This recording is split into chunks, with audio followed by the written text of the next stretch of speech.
नमस्कार, 20 मिनट 20 खबर में आपका स्वागत है। आपके साथ मैं हूं स्वप्निल। अगले 20 मिनट में आपको राजस्थान की 20 अहम खबरों से रूबरू कराने वाले हैं। तो चलिए शुरू करते हैं 20 मिनट में 20 खबरों का सिलसिला। कश्मीरी पंडितों के घाटी से पलायन पर बनी film the Kashmir files release होने के बाद से चर्चा में है और इसने सियासी रंग भी ले लिया है।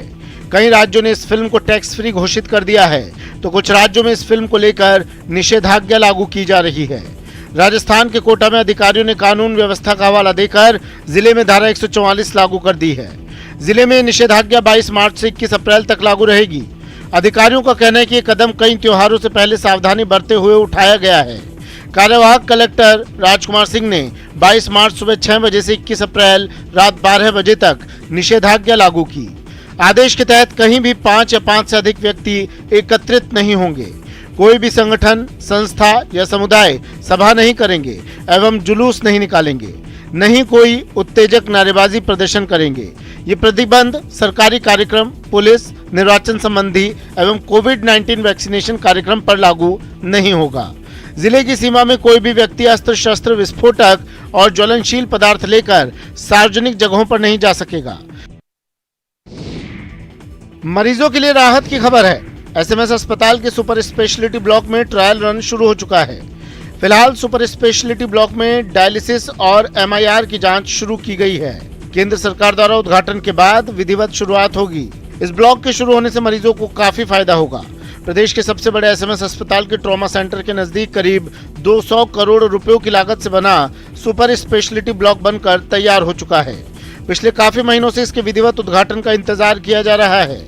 केंद्र सरकार की मंजूरी के बाद इसका उद्घाटन होगा, लेकिन एसएमएस अस्पताल प्रशासन ने सुपर स्पेशलिटी ब्लॉक में ट्रायल रन शुरू कर दिया है। फिलहाल सुपर स्पेशलिटी ब्लॉक में डायलिसिस और एमआईआर की जांच शुरू की गई है। सुपर स्पेशलिटी ब्लॉक को केंद्र सरकार ने बनवाया है। 10 मंजिला सुपर स्पेशलिटी ब्लॉक में 2 बेसमेंट, 1 ग्राउंड फ्लोर के अलावा 7 अन्य फ्लोर बनाए गए हैं, जहां पर सुपर स्पेशलिटी के 4 डिपार्टमेंट शिफ्ट किए जाएंगे। सुपर स्पेशलिटी ब्लॉक को केंद्र सरकार ने आधुनिक मशीनों से लैस किया है। हमने ट्रायल रन तो चालू कर दिया है। इसमें कुछ चीजें तो जैसे हमने सीएसएसडी डिपार्टमेंट चालू कर दिया है, एमआरआई हो गए हैं, लिथोट्रिप्सी करना चालू कर दिया है। मंत्री शकुंतला रावत ने प्रदेश स्तरीय अधिकारियों की बैठक में ऑनलाइन डोनेशन के लिए क्यूआर कोड जल्द ही जारी करने की बात कही। बार कोड का उपयोग सभी राजकीय मंदिरों में दान पात्रों के साथ किया जाएगा। कोई भी श्रद्धालु बिना कैश उपयोग किए विभाग के बैंक खाते में अपनी दान की राशि भेज सकेंगे। ऑनलाइन शॉपिंग की तर्ज पर क्यूआर कोड स्कैन कर देवस्थान विभाग के मंदिरों में भी दान ऑनलाइन किया जा सकेगा। श्रद्धालुओं को केवल दान पात्र या मंदिर की दीवार पर लगे क्यूआर कोड को स्कैन कर वांछित राशि अंकित का बटन दबाना होगा, जिसके जरिए दान राशि सीधे देवस्थान विभाग के पीडी बैंक खाते में जमा हो जाएगी। साथ ही हिसाब किताब में पारदर्शिता भी रहेगी। पारंपरिक दान पात्र या पेटी व्यवस्था के साथ अब आधुनिक तरीके से विभाग ने डिजिटल पेमेंट सुविधा भी शुरू करने की पहल की है। ऐसा प्रैक्टिकल कर रहे हैं कि क्यूआर कोड बनाया जाए, जिससे कि पूरे राजस्थान में जो देवस्थान विभाग के जो मंदिर हैं उनमें आदमी मोबाइल से भी कोई अपने पेमेंट कर सके।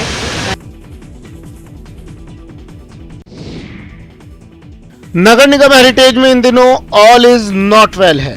कमेटियां नहीं बनने और विकास कार्यों के नहीं होने से अपने ही बोर्ड के खिलाफ कांग्रेसी पार्षदों का विरोध देखने को मिला। बीते कुछ दिनों पहले मंत्री की एक नसीहत और इसके ठीक 1 सप्ताह बाद धरने पर बैठे पार्षदों की नाराजगी ने बड़े संकेत दिए। नगर निगम हेरिटेज में अपने ही बोर्ड के खिलाफ कांग्रेसी पार्षद भी विपक्ष की भूमिका में नजर आ रहे हैं। कांग्रेसी पार्षदों ने वार्डों में विकास कार्यों के नहीं होने को मुद्दा बनाते हुए निगम कार्यालय पर धरना दिया। पार्षदों की माने तो शहर में चरमराई सफाई व्यवस्था और सीवरेज जाम की समस्या से जनता त्रस्त है। हेरिटेज निगम में कांग्रेस का बोर्ड बने हुए करीब 1.25 साल का वक्त बीत गया, लेकिन अब तक एक ही बोर्ड बैठक करवाई जा सकी है। बजट को लेकर पार्षदों से कोई भी चर्चा नहीं की गई है। धरने में सिविल लाइन विधानसभा क्षेत्र के 7 पार्षद धरने में पहुंचे। वहीं आदर्श नगर से 2, किशनपोल और हवा महल से 1-1 पार्षद धरने में पहुंचा। खास बात तो ये भी थी कि धरने में ज्यादातर सिविल लाइन विधानसभा क्षेत्र के पार्षद पहुंचे। कांग्रेसी और निर्दलीय पार्षदों ने जमकर नारेबाजी और तख्तियां लेकर प्रदर्शन किया। विकास कार्य रुके हुए हैं। मेरे वार्ड में जो काम हो रहे हैं इसमें कोई शक नहीं है। अपनी मांग पूरी दृढ़ता से मनवाएंगे हम और विकास के कार्य को वापस से गति देंगे, ये हमारी मांग है। लोकसभा अध्यक्ष ओम बिरला के प्रयासों से जल्द ही रामगंज मंडी रेलवे स्टेशन की सूरत बदलने का काम प्रारंभ हो जाएगा। इस कार्य को करने में आ रही अंतिम बाधा दूर होना प्रारंभ हो गई है।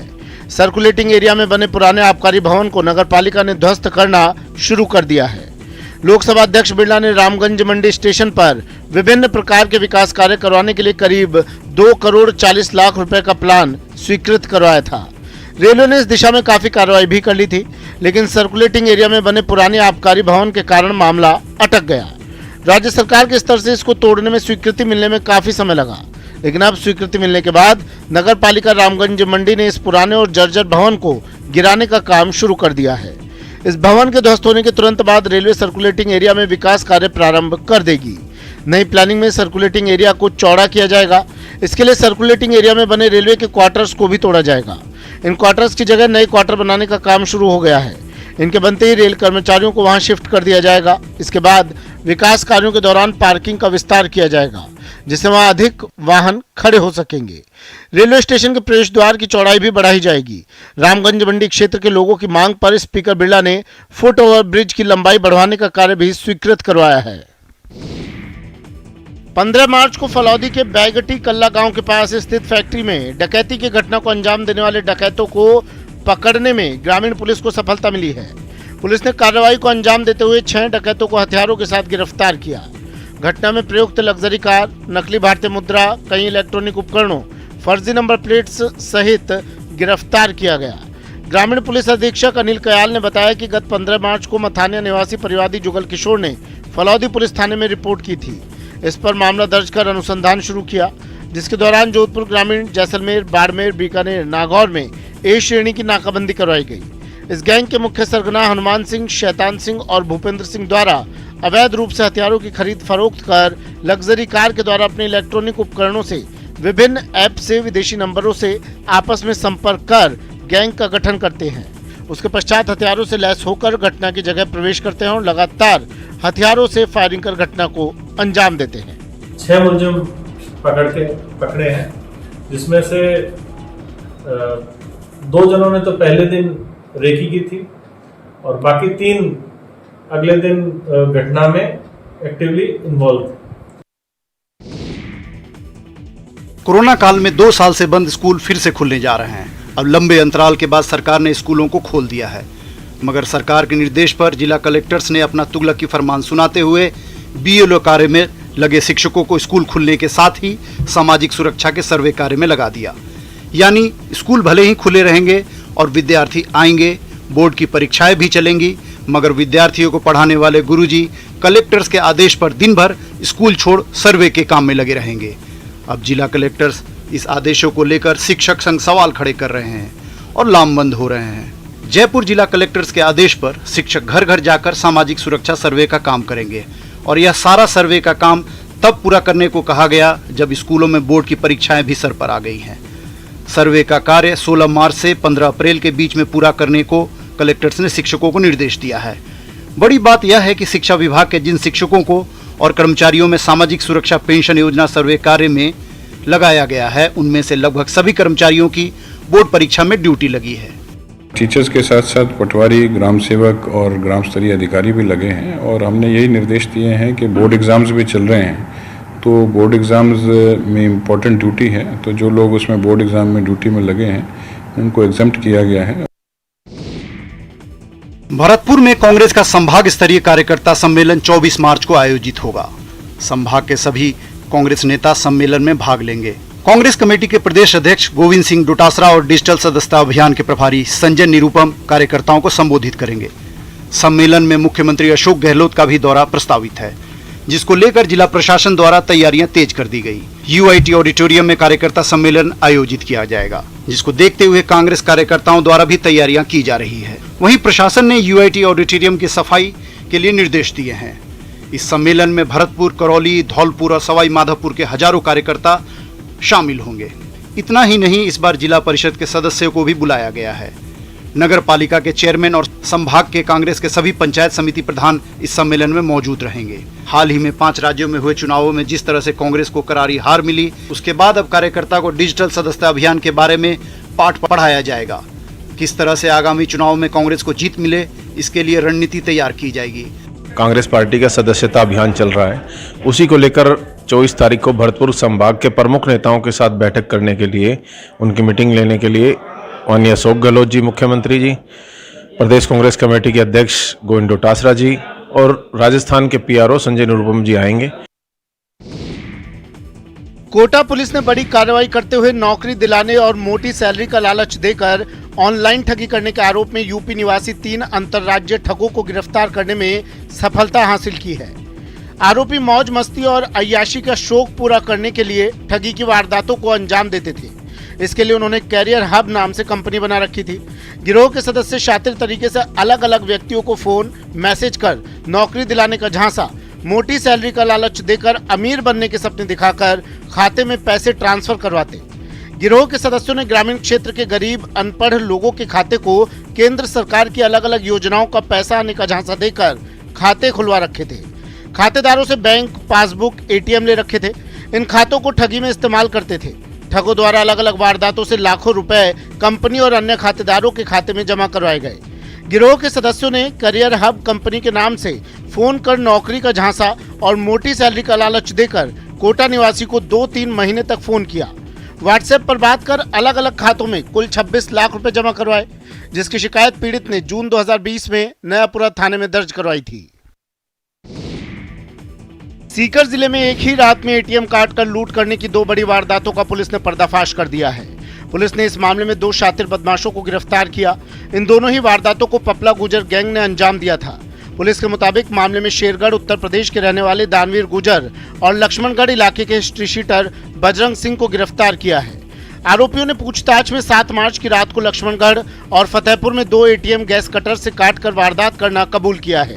दोनों एटीएम से आरोपियों ने करीब 40 लाख रुपए पार किए थे। पुलिस ने आरोपियों से वारदात में काम में लिए गए गैस कटर और सिलेंडर बरामद किए हैं। रुपए बरामद करने के लिए पुलिस प्रयास कर रही है। इस वारदात में 6 लोग शामिल थे, जिनको पुलिस ने नामजद कर लिया है और उनकी तलाश की जा रही है।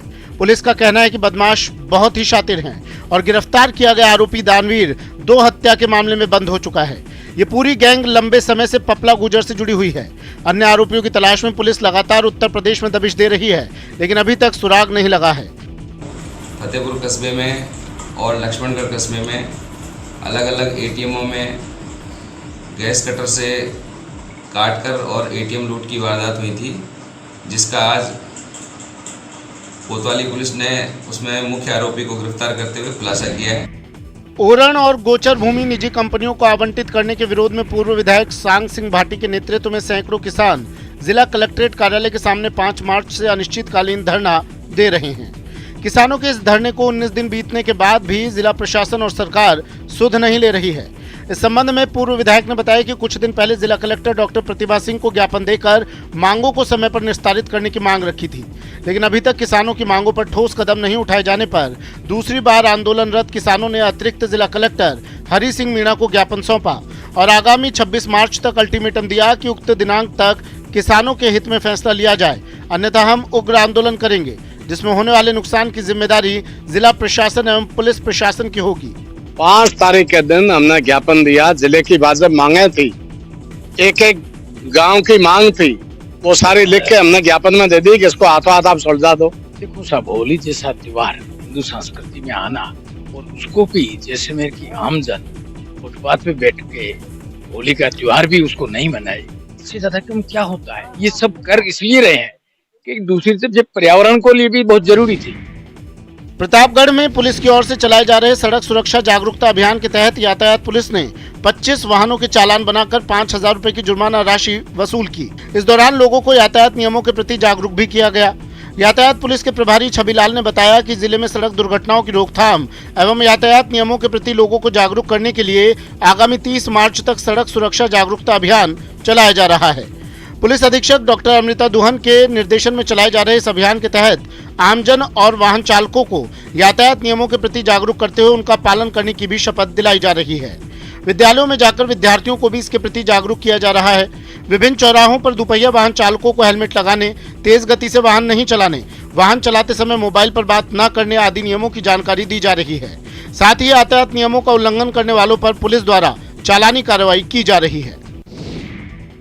धौलपुर में नगरपालिका राजाखेड़ा द्वारा आयोजित करवाए जाने वाले ऐतिहासिक चौथ दंगल का आयोजन हुआ। दंगल अखाड़े में पहलवानों की 1-1 लाख रुपए की आखिरी कुश्ती बराबरी पर छूटी। राजाखेड़ा के विशाल चौथ दंगल का आयोजन 2 वर्ष के समय अंतराल के बाद सफलतम तरीके से हुआ। दंगल अखाड़े में शुरुआती कुश्ती लड्डुओं और 1100 रुपए से शुरू हुई। दंगल के समापन तक आखिरी कुश्ती 2 लाख रुपए की हुई, जो कि बराबरी पर छूटी। पूरे दंगल कार्यक्रम में रोमांचक मुकाबलों में 1 लाख रुपए के लिए मोनू पहलवान दिल्ली और सोमवीर पहलवान रोहतक के बीच मुकाबला बराबर रहा। इसके साथ ही दूसरी आखिरी कुश्ती 1 लाख रुपए के लिए उमेश पहलवान मथुरा और अजय गुजर हरियाणा के बीच हुई, जो कि बेनतीजा रहकर बराबरी पर छूटी। अन्य कुश्तियों में भी कई मुकाबले दिलचस्प हुए, जिनमें प्रमुखतः 51,000 के लिए हितेश बहादुरगढ़ और हरिकेश हाथरस के बीच हुई, जो कि बराबर रही। 21,000 रुपए के लिए सुनील पहलवान और भीम भरतपुर में, वो भी बराबरी पर छूटी। 21,000 के लिए अंकित मथुरा और राहुल बहादुरगढ़ में हुई, जिसमें अंकित को विजयश्री हासिल हुई और 21,000 की इनामी राशि हासिल की। इसके साथ ही संदीप पंजाब और प्रदीप आकोला के बीच 11,000 का मुकाबला बराबर रहा एवं अतुल दिल्ली और कीतो पहलवान पंजाब के मध्य 11,000 रुपए का मुकाबला बराबरी पर छूटा। इसके साथ ही अन्य कुश्तियां भी बेहद दिलचस्प रही। अलवर के सरिस्का की डिमांड लगातार बढ़ रही है। ऐसे में यहाँ पर्यटकों की संख्या दिनों दिन बढ़ रही है। इन दिनों प्रतिदिन 700 से अधिक पर्यटक सरिस्का में सफारी घूमने के लिए पहुंच रहे हैं। सरिस्का में लगातार बाघों की पर्यटकों को साइटिंग होने से सरिस्का में पर्यटकों की संख्या लगातार बढ़ रही है। सरिस्का में टाइगर ST9 की रोमांचित करने वाली साइटिंग होने लगी है। सरिस्का में पर्यटकों की जिप्सी के सामने ST9 जिप्सी के आगे आ गया। पर्यटकों ने इतने नजदीक से टाइगर को पहली बार देखा था। टूरिस्ट बोले कि इतना नजदीक से तो रणथंभौर में भी टाइगर की साइटिंग नहीं होती है। इसके अलावा ST21 युवराज की साइटिंग भी खूब होती है। सरिस्का गाइड श्याम सुंदर ने बताया कि ST9 सरिस्का में टूरिस्ट की जिप्सी के सामने आ गया। मुश्किल से जिप्सी से 10 फीट आगे से निकला। इस बीच जिप्सी रुकी रही, टूरिस्ट की चहल पहल भी रही। सबने टाइगर की साइटिंग को कैमरे में मन भर कर कैद किया। ये साइटिंग वाकई में गजब की थी। इतनी नजदीक से साइटिंग बहुत कम होती है। सरिस्का आने वाले टूरिस्ट गदगद होकर गए। उन्होंने कहा कि सरिस्का जैसा जंगल कहीं नहीं है। यहाँ टाइगर की साइटिंग अधिक आकर्षक होती है। वैसे तो कॉलेज के हर दिन खास होते हैं, लेकिन जब बात फेयरवेल की हो तो मौका और भी खास हो जाता है। विदाई के मौके पर हर कोई चाहता है कि यादों को सुनहरा बनाए। बात कमला नेहरू महिला महाविद्यालय की। यहाँ म्यूजिक की धुन पर रैंप पर कैटवॉक करती गर्ल्स ने अपनी कॉलेज की यादों को साझा किया। मौका था कमला नेहरू महिला महाविद्यालय में BSc तृतीय वर्ष की गर्ल्स के लिए आयोजित फेयरवेल प्रोग्राम का, जिसमें गर्ल्स ने सोलो और ग्रुप डांस की प्रस्तुति दी और मिस फेयरवेल में रैंप पर कैटवॉक कर अपनी प्रतिभा दिखाई।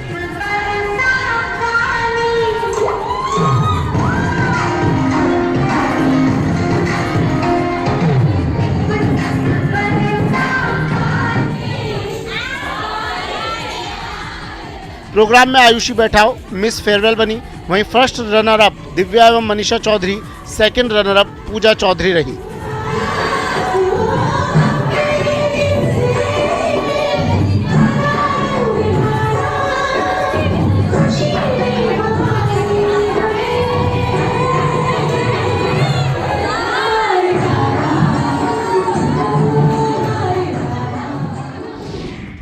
जोधपुर के लूणी क्षेत्र के मुख्य चौराहे पर 2 लोगों के बीच आपसी कहासुनी के बाद हुए झगड़े का वीडियो सोशल मीडिया पर वायरल होने के साथ ही दोनों पक्ष द्वारा पुलिस थाना लूणी में एक दूसरे के खिलाफ रिपोर्ट दर्ज कराई गई है। जानकारी के अनुसार लूणी कस्बे के मुख्य चौराहे पर एक मिठाई की दुकान के पास कस्बे के ही स्थानीय व्यक्ति किसी बात को लेकर एक दूसरे से झगड़ने लगे। वायरल वीडियो में एक व्यक्ति ने दूसरे व्यक्ति को धक्का देकर नीचे गिरा रहा है और उसके हाथ में एक पत्थरनुमा वस्तु भी दिखाई दे रही है। गनीमत रही कि समय रहते वहां खड़े लोगों ने बीच बचाव कर लिया, अन्यथा झगड़ा बड़ा रूप भी ले सकता था। वहीं इस झगड़े का वीडियो बनाकर किसी व्यक्ति द्वारा वायरल कर दिया गया। फिलहाल पुलिस ने दोनों पक्षों की रिपोर्ट दर्ज कर मामले में अनुसंधान शुरू कर दिया है।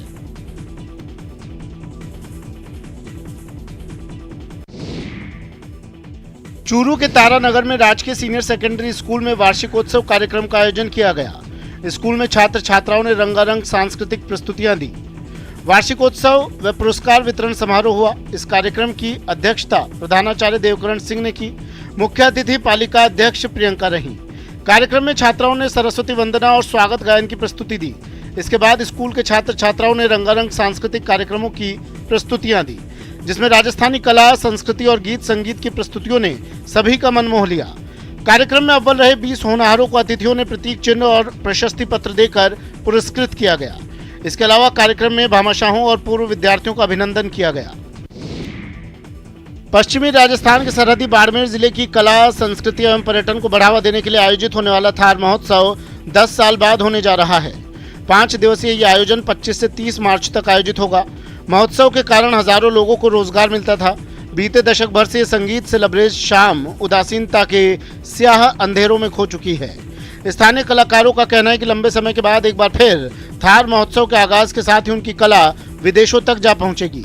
पश्चिमी राजस्थान की लोक कला, संस्कृति, परंपरा, लोकगीत, संगीत, लोक जीवन, थार की जीवन शैली, इतिहास से दुनिया को रूबरू करने के उद्देश्य से साल 1986 में जिला प्रशासन ने थार महोत्सव की शुरुआत की थी। उद्देश्य यही था कि विदेशी पर्यटक थार की संस्कृति से जुड़े।